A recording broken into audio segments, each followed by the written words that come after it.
भइल बड़े बड़े उम्र बाटे काचे गजब के चेहरा खिलता खिलता खिलता दुनु जुबन तोहर हिलता अरे केस्टा के माजा मिलता दुनु जुबन तोहर हिलता अरे केस्टा के माजा मिलता आइल बाड़ू गोरिया रे केस्टा में नाचे जुबन भइल बड़े बड़े उम्र बाटे काचे आइल बाड़ू गोरिया रे केस्टा में नाचे जुबन भइल बड़े बड़े उम्र बाटे काचे गजब के चेहरा खिलता खिलता खिलता दुनु जुबन तोहर हिलता अरे केस्टा के माजा मिलता दुनु जुबन तोहर हिलता अरे केस्टा के माजा मिलता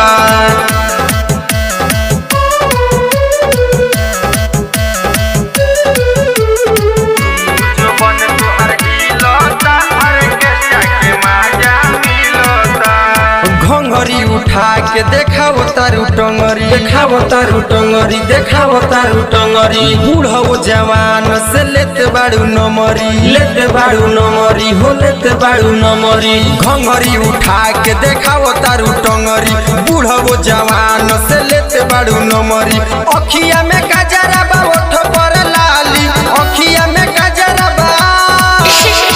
अखिया में गजरा बा ओठ पर लाली लागता कि सबके दिलवा चोराली टाइट सामान काहे झूलता झूलता झूलता दुनु जुबन तोहर हिलता अरे केस्टा के माजा मिलता दुनु जुबन तोहर हिलता अरे केस्टा के माजा मिलता